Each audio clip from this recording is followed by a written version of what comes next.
Assalomu alaykum, qadrdonlar, yaxshimisizlar? Charchamay yuribsizlarmi? Biz ham yuribmiz, Xudoga shukr.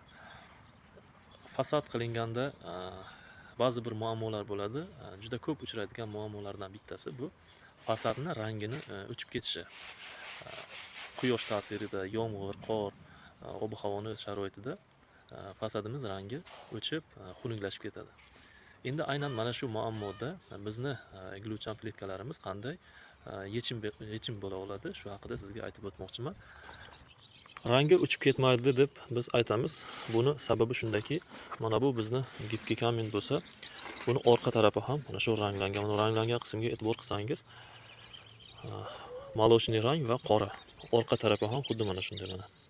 Buni har qancha biz uni ustini har qanday ta'sir o'tkazamizmi, quyoshning nuri bo'ladimi, ishqalash bo'ladimi, misol uchun oddiy najdakda ishqalayversak ham mana shu narsa tagidan chiqib kelaveradi. Rangi oqarib, o'zgarib ketmaydi. Shuni hisobiga biz rangi o'chib ketmaydi deb 10 yil, 15 yil garantiya beramiz. Bu o'zi aslida undan ham ko'proq turaveradi.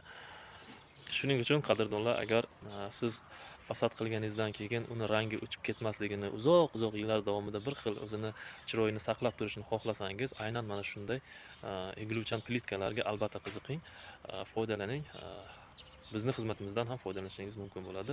Buyurtmalar qabul qilyapmiz, montaj ishlarimiz bo'lib turibdi. E'tiboringiz uchun rahmat. Yaqinlaringizga ham ulashib qo'ying.